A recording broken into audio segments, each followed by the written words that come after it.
Welcome back to Heroes on the Mat podcast. I am your host, Justin, and I'm sitting here with Brian Decker. Brian Decker. You are a competitor yourself, correct? Yes, I am. All right, man. So, full disclosure, I just met this gentleman here. I know nothing about him, so I'm going to sit here. I'm going to get to know him along with all of you guys right now. So, let's talk, man. Tell me a little bit about yourself. Where did you start when with your combat sports and stuff like that? So I started about like middle school. I got into wrestling then.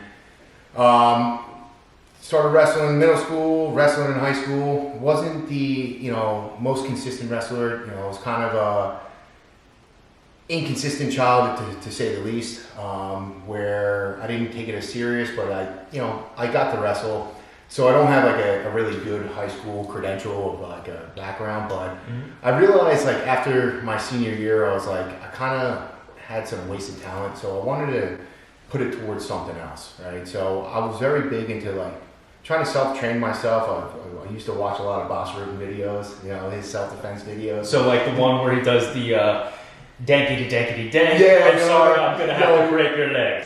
I'm sorry, sir, but I'm going to break your leg. Yeah, exactly. So then he had like a lot of other like jiu-jitsu videos and things like that. So, and it was funny because I started self-training myself a little bit, and I had an older brother, and his friends were always a lot bigger than I was. So it would be funny because they'd try to mess with me, and then I would end up putting them in these chokeholds and submissions and things like that. Then that kind of led me to wanting to go train Brazilian Jiu-Jitsu. So that was probably back in 2009, graduated 08 in high school. And I started training under Bill Scott at Shore Academy. Okay. So I trained there for, several years. I was training there up to my blue belt. I really wanted to fight. That was like a big passion of mine. I wanted to get into MMA. Okay. And at that time, Bill didn't really like have any more fighters. Like he was kind of like phasing himself out of that. Coaching and MMA, so it was a weird time where Nick Catone ended up starting his own school.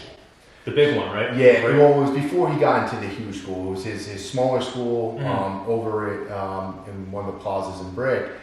And I went over there and I told him I wanted to fight. So I started training very heavily under him.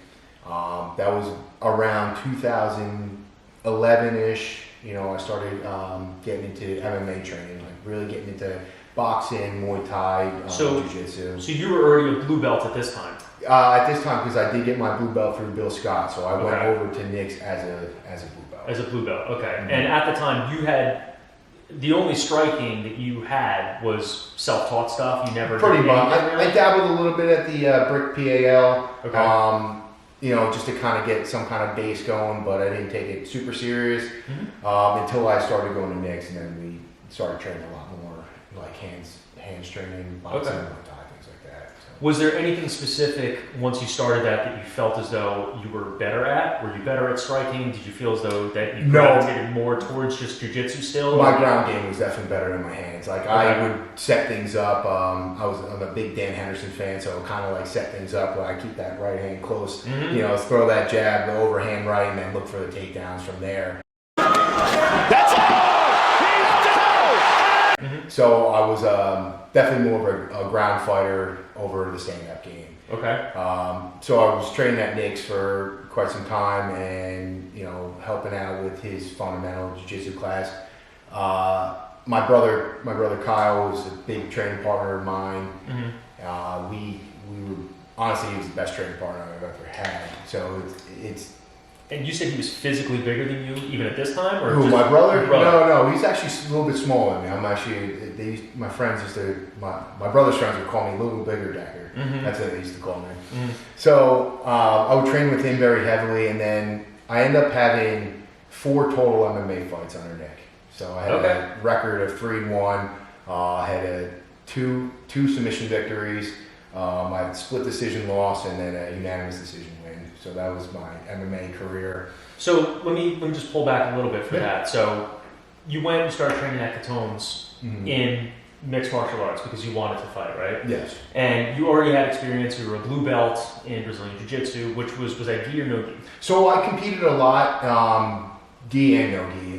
Slowly gravitated more to no-gi since it kind of fit my style with the wrestling. Yes. But I did like competing in both. So around that time, I think I probably competed in about 8 or 9 tournaments, and in every tournament that I've ever competed in, besides one, I placed top 3 in.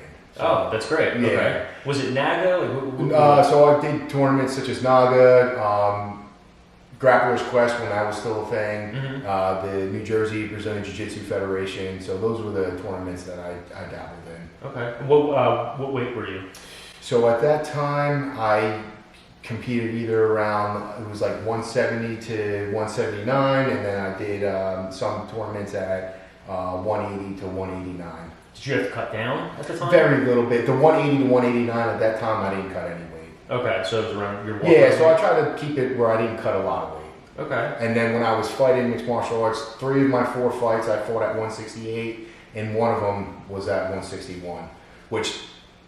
So it's a funny story because I was supposed to fight at 168. Guy pulled out of the fight. They ended up putting me on a different fight card a week later. Really? Yeah, and the guy wanted to fight at 161. So I was like, "Can we meet at a catch weight?" Their coaches refused. So I go, you know what? I'm gonna cut down to 161. Okay. And I'm gonna beat this dude up. So I went in, I cut down to 161, ended up being a little bit underweight, won in there, and I choked him out cold with a standing guillotine against the cage in 1 minute and 1 second. That's awesome. So you know what? You don't want to beat me at the catch weight? No problem. I got something for that. That's good.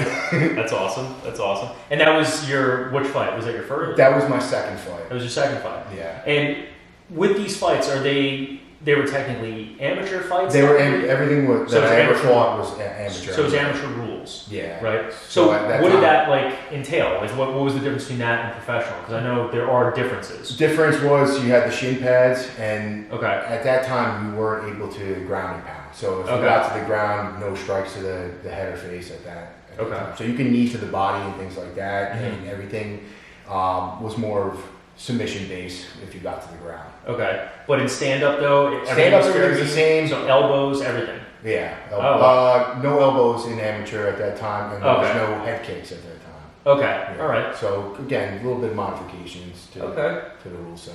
So your first fight, you went into Catones to start training.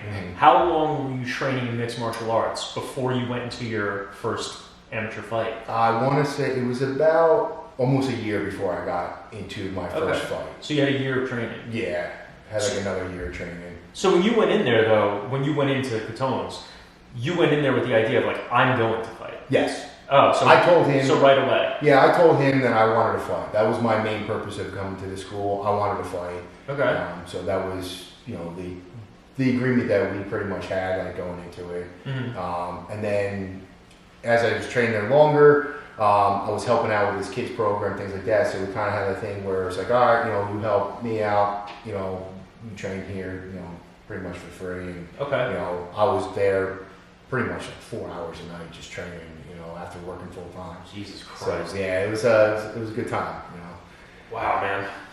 So, what made you want to fight? I'm a big fan of the sport, and I just, you live once, so I wanted to at least get my experience of like stepping in that cage, getting that feeling, and I love it. Like I feed off the crowd. Okay, I love that's the good. crowd. The more people, the better. Like you set me up and at center stage, like I love it, and like it's a very hard feeling to explain. I almost kind of feel as powerful as Thanos with Infinity Gauntlet. Fine, I'll do it myself. And I love it. The more people, the better. So your first fight when you went in, like, how much time did you have? Like when you were told, like, you got to fight. I had about, I want to say it was about like anywhere from 8 to 10 week like preparation before I was going to fight. That's pretty good. Like, and I will give Nick the credit where he made sure his fighters were prepared. Like we set it up. Like you got into a good fight camp, and you were definitely prepared. That's good. And the cool thing was I got to fight on the first fight card with my brother, and we were able to sell. I think between the two of us, we sold almost 100 tickets. That's awesome. Yeah, so that's good. And that was up at Broadway, and like It was intense because we ended up getting these shirts made. It was like Decker with the Smart. American flag in the front, and you know, you really you got to feel the energy from the crowd. So he fought too? Yeah, he fought. What weight class did he fight? He was a 145 pounder. Okay, so it would be a featherweight technically. Pretty much. Yeah. All right. Awesome, man. Awesome. So going into your first fight, you went into your first fight with your brother, who was one of your main training partners, your best training partners. I mean, that in itself, I'm sure, was more comforting going in. But like, what was going on mentally when you were going into the fight? I mean, I'm sure walking out to the cage, what's that like? So I was the first one to walk out. So like, I felt the energy. You know, it was like a tunnel. There's people around. Everyone's cheering you on, and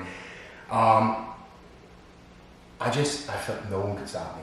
You're not going to stop me. So I got in the cage, and now it's me in the cage. And now I know I got one other person that's going to step in this cage, my opponent, right? So he steps in the cage, and I'm going to stare you down. I'm going to eye you down, and I'm going to see if you're mentally prepared to go against someone like myself.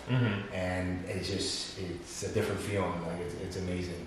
And I was ready to go, and nobody was going to stop me. How did you feel after you won? Even better. Yeah. Like, I ran around like a complete maniac, and you know. Did your brother corner you too? Was he like cornering you Yes, technically? he was able to help corner me. That's awesome. You know, Okay. and at least two, actually, yeah, he was able to help corner me in 3 of my 4 fights. Oh, great. Yeah, Awesome. so- Awesome. Was Catone also there as well? Yeah, Catone was a coach of mine as well. Excellent. Excellent. So you had 4 fights, you said, right? In the midst of all this, your career. So what happened was there was we had a falling out with Nick. It's a long story. It had something to do with my brother. I'm not really going to get into the We don't have details to with get that. into that. No. So I was training. I was almost getting ready for my 5th fight, and I ended up tearing my labrum in my hip. Oh, geez, that's And not good. you know, I was out of work. I was out of training, and you know, some things were happening. I ended up leaving the school. I went on about I want to say about like a 6-year hiatus without training at all.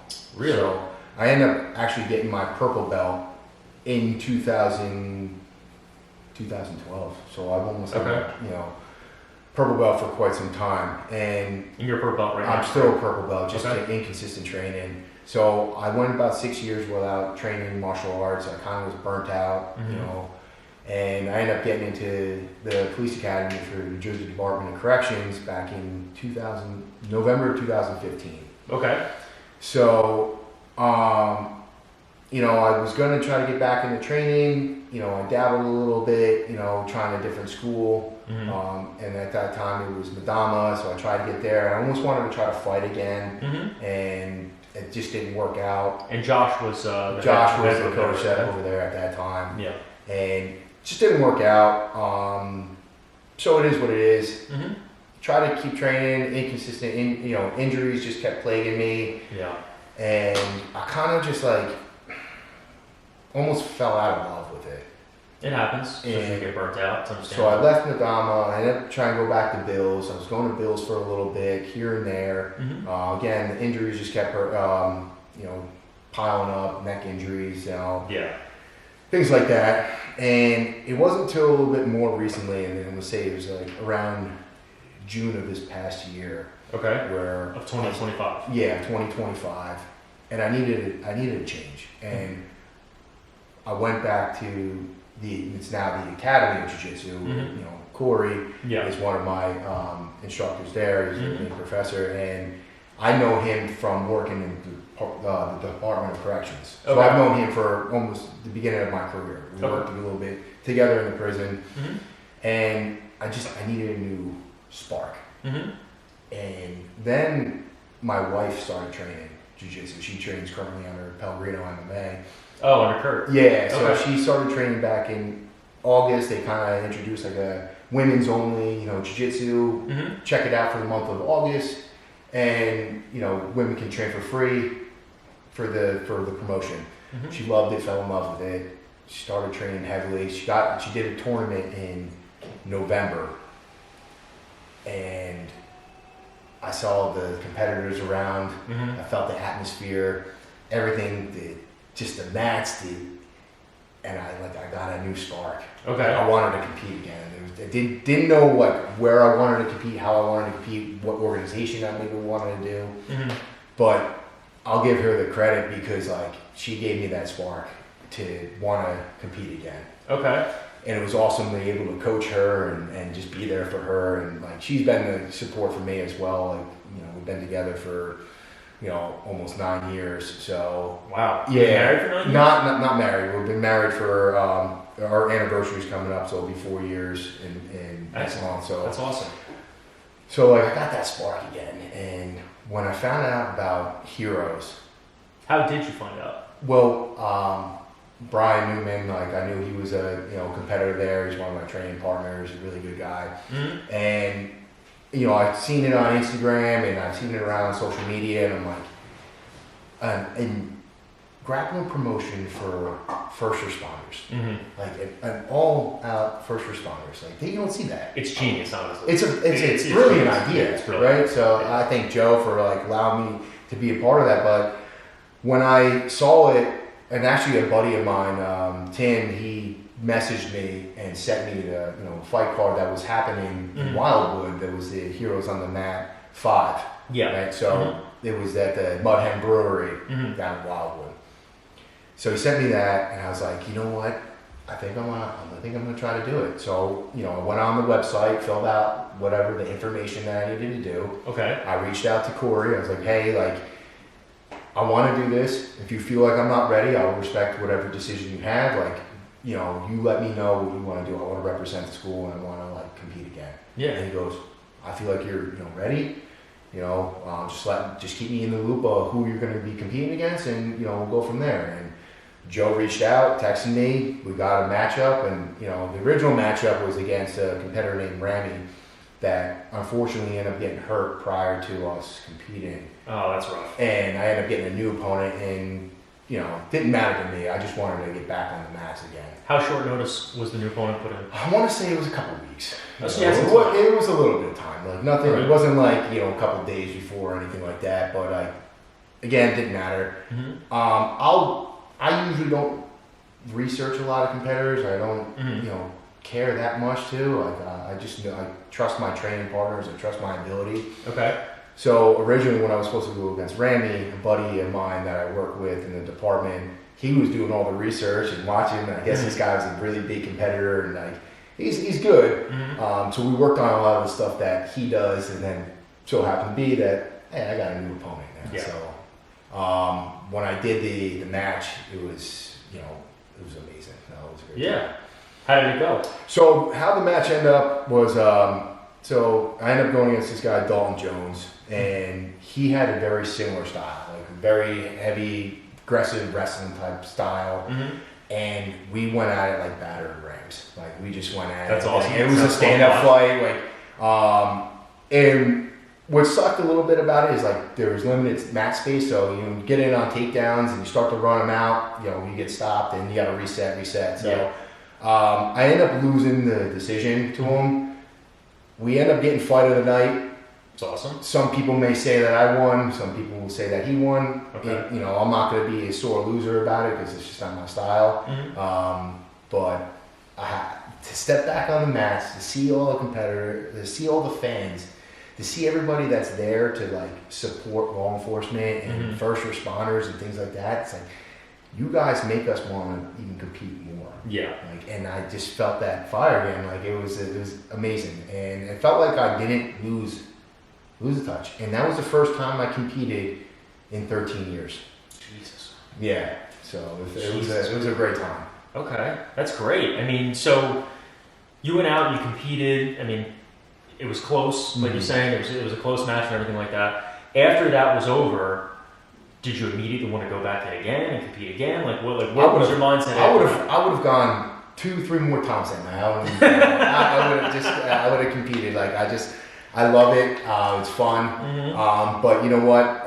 Because they put us in a small 4-man tournament for a belt, and it sucked that I lost the first one and I didn't get the chance to get a shot at that title. Okay. And I really wanted to because Dalton ended up winning the title. Okay. And What was that? It was 190 purple belt. Okay. So I believe it's the cruiserweight or light heavyweight for Heroes on the Mat. That's Okay. their weight class for 190. Mm-hmm. And I didn't get the chance to get that title shot in but there's always opportunities in the future, and if Joe decides to have me in the future on any fight card or Heroes on the Mat, I'm game for. So it doesn't matter if you're 190, 200, 215, I don't even care. Like, I'll go against anybody. That's awesome. That's awesome. So you competed on Heroes just in the last event, right? It was the first time. Currently 0-1 right now for Heroes on the Mat, but to me that doesn't matter. It's just I got my feet wet of competing again. Yeah. I know what it takes to prepare for a matchup. Mm-hmm. My conditioning felt great. 7 minutes straight. It didn't matter. Like I said, I could have done another 7-minute match.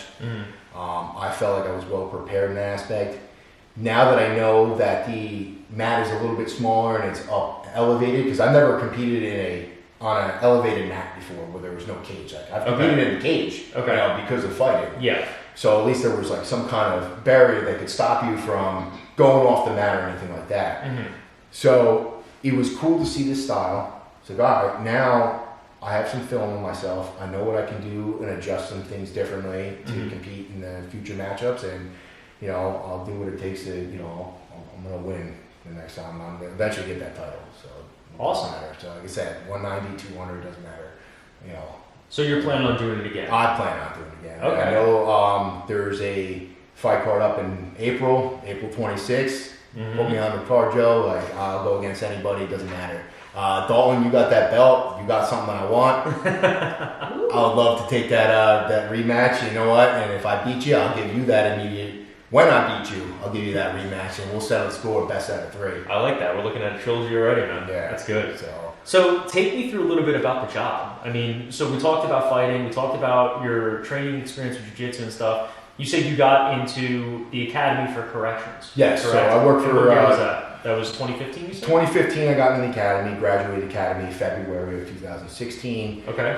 So I've been in the department for 10 years now. Okay. So currently what I do is I'm a full-time Academy instructor. Okay. So I've been down at the Academy since 2021.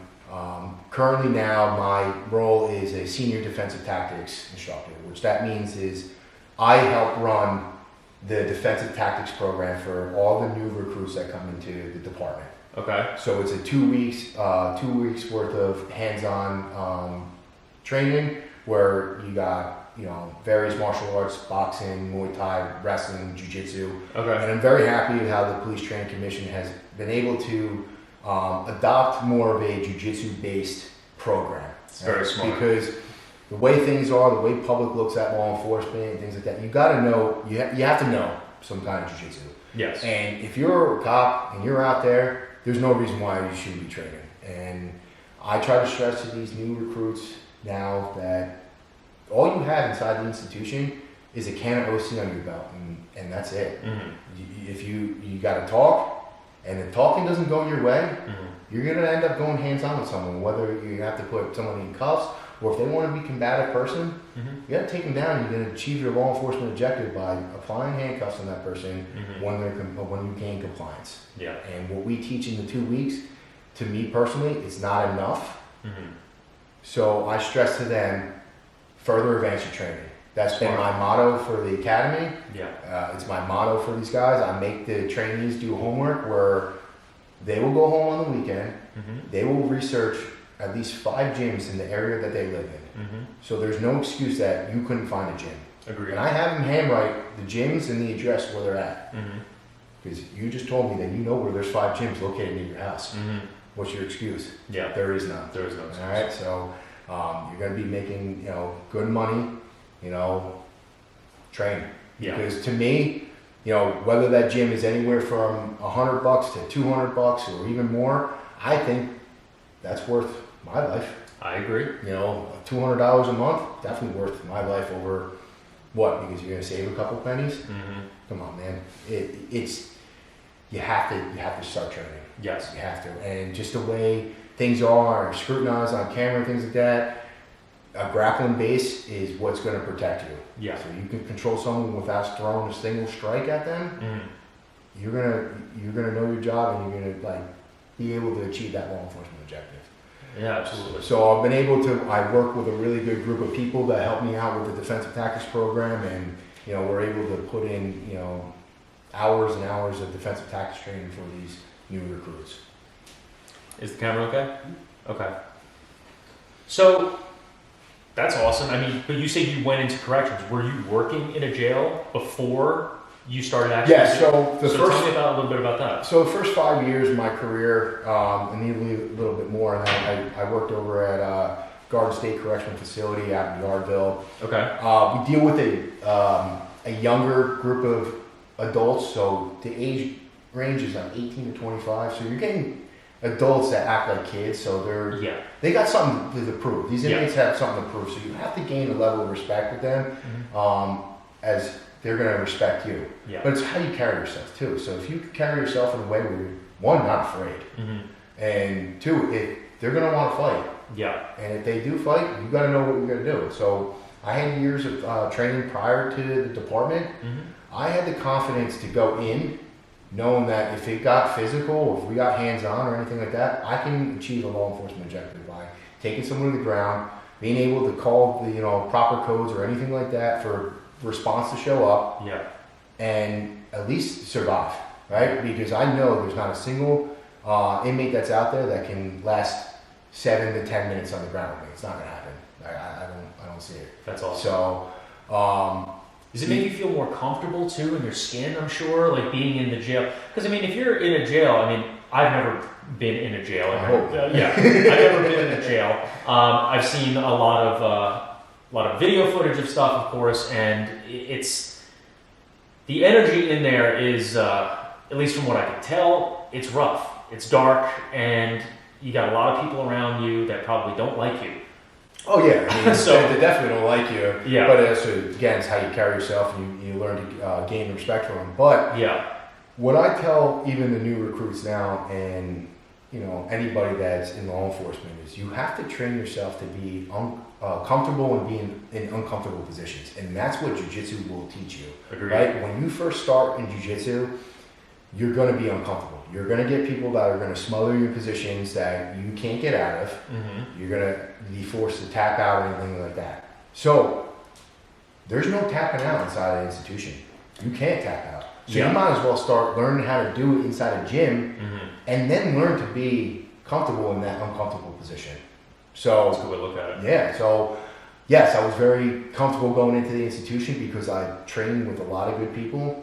And I just knew like I was ready for anything. And again, the way I carried myself, a lot of inmates didn't really, you know, I don't want to, sound conceited or anything, but they didn't want the sauce. Yeah, they don't want You to know? smoke. They don't want to smoke. And having a little bit of cauliflower ear helps you out too. So I'm sure it does. Well, like you said, though, I mean, it's just like anything else. I mean, at least when it comes to, I mean, call it what it is, when it comes to criminals, a lot of the stuff, it's about respect. yes, you know, absolutely. I mean, I think that's a big part of, I mean, just everyone walking around.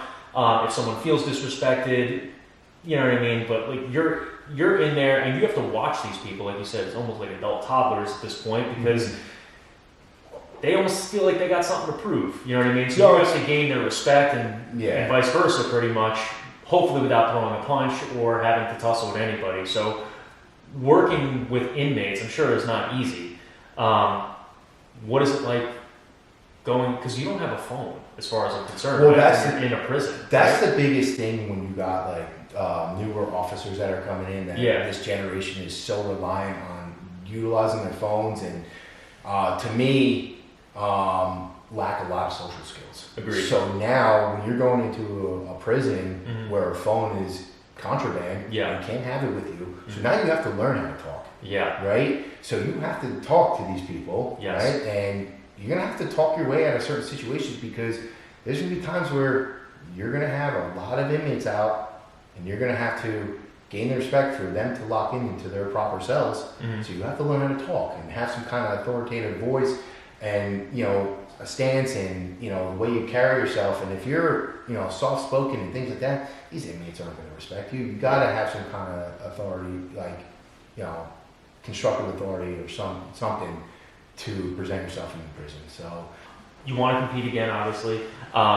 You're not in the prison anymore. Now No, you're so- just doing instruction. Yeah, the right? only time I'll end up going back, because I am part of the special operations group.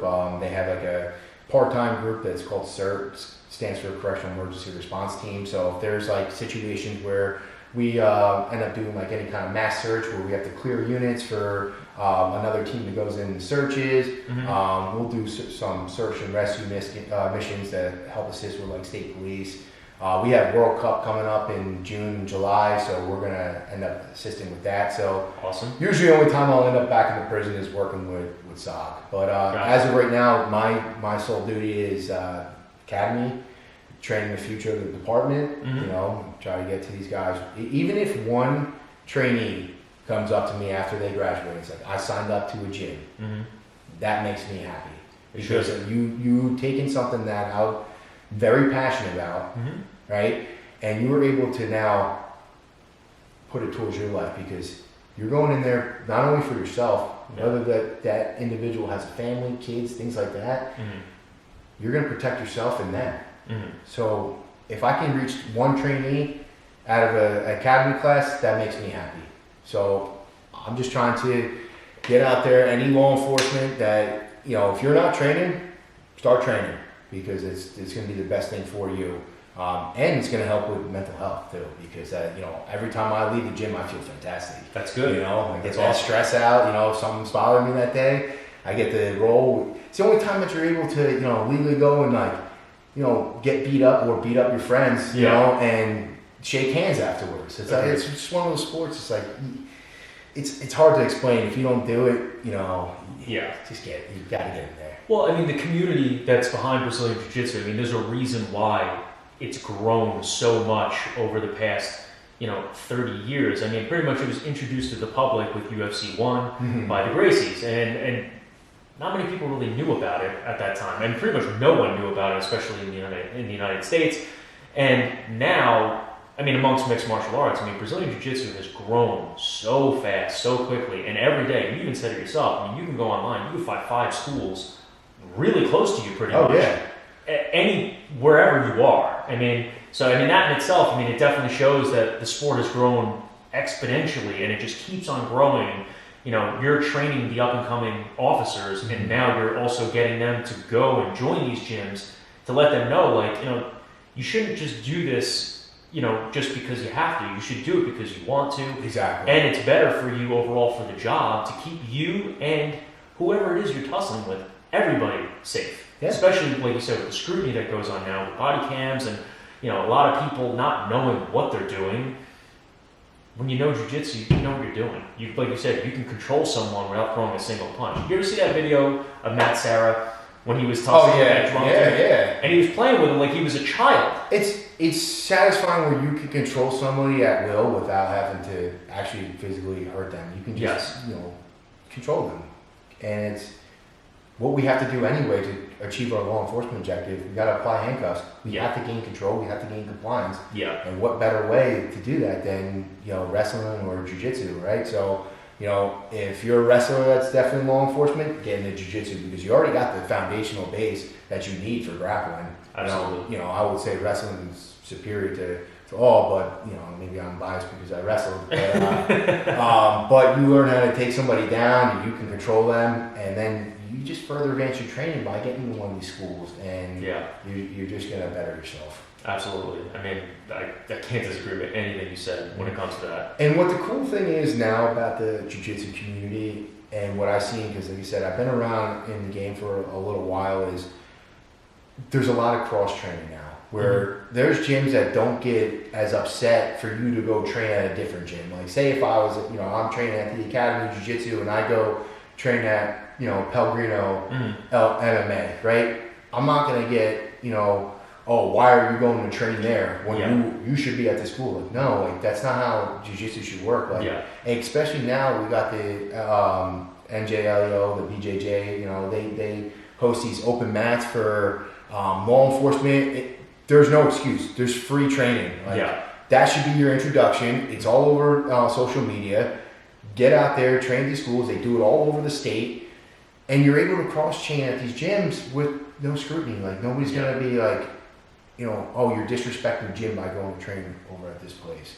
And that's where jiu-jitsu has really changed its culture, and Yeah. it's really amazing to see where it's like everybody gets along, and like it's amazing. Yeah, it's which- amazing to see where it's at now. Yeah, it really is good. I mean, and I'm sure you know. I mean, like when I trained martial arts when I was younger and stuff like that, it's Rogan talks about this all the time. It was very culty.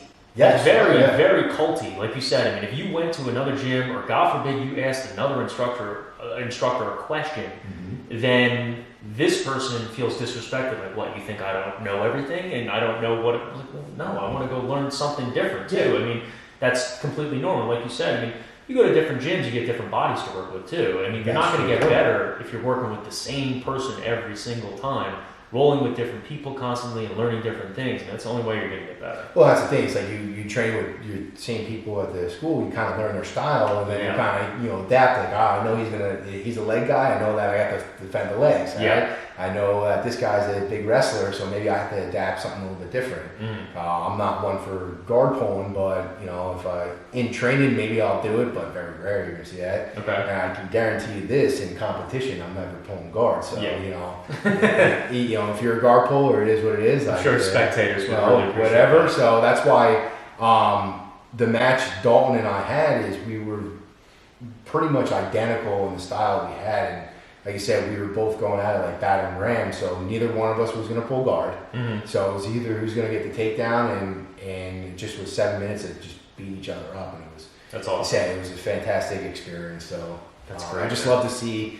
Like you said, I've been around, competed a while, and even to see like where Naga is now, like there's just everybody's doing it now. It's great. It's really amazing to see how jiu-jitsu has expanded. Yeah, it really is. I mean, and the community that's just now being built with Heroes on the Mat is, I mean, I've said it in previous episodes and stuff. I talked to Joe about it. It's like, it's technically a niche, but it's first responders, it's everybody, it's cops, military, EMT. I mean, there's so many different people that are going to come together. And then, like you said, you're even training the up-and-coming people now, which can be possible future competitors now with Heroes on the Mat as well. Yeah. And, and like I said, I mean, I said it to Brian, I fully appreciate what you guys do because not everyone is built to do it. And the scrutiny that you guys get is insane to me. I can't imagine what it's like being in a prison with very, very, very dangerous people that, like I said, that probably don't like you.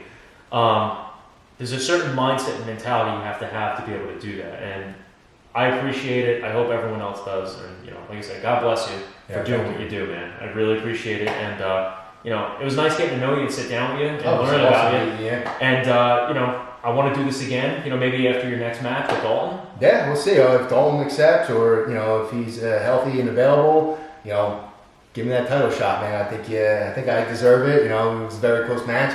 We got fighting tonight, so if he doesn't accept, or if he's out injured or anything like that, give me whoever. It doesn't matter. I'll go against anyone as long as they're not school affiliated or anything like that. Yeah. But let's go. I'm ready to compete. And have fun, And like you were saying before, people that put through it. One of the competitors from Heroes on the Mat 5, I put through the academy, and he's one of my teammates. Oh, really? Now. I didn't know that. That's awesome. He's one of my teammates now, so it's really awesome to see. And I hope I get to see that more. Yeah. But again, Heroes on the Mat, 7. That's the one that's coming up in April. Hell yeah. Mudhen Brewery. Give me whoever, Joe. It doesn't matter to me. I'm ready to go. I like it, man. We got call-outs happening now on the podcast, which I love. So, quick shout out to Submission Snacks. It is a sponsor of Heroes on the Mat. Go to their website, buy some stuff. Go to our website, heroesonthemat.com. Buy some merch. Go to our Instagram, follow us there. Follow the YouTube channel. Push the subscribe button. Push the notification button. We're going to be doing these way more. There's going to be clips coming out in short form and everything along those lines. Leave us a comment. Let us know what we can do to make this better. Let us know what you want to see and what you want to hear. And if you want to dive even deeper into the mindset of LEOs or EMTs, military people, let me know so I know what to ask to give you a better show. But dude, it was a pleasure. Yeah, Thank you so much. It was nice meeting you. Nice hearing your story. And go follow us, and there's going to be more to come. For now, that's it for Heroes on the Mat episode. I think we're on episode 4 now with me doing this podcast. But there's a lot more to come. So tune in, and till next time.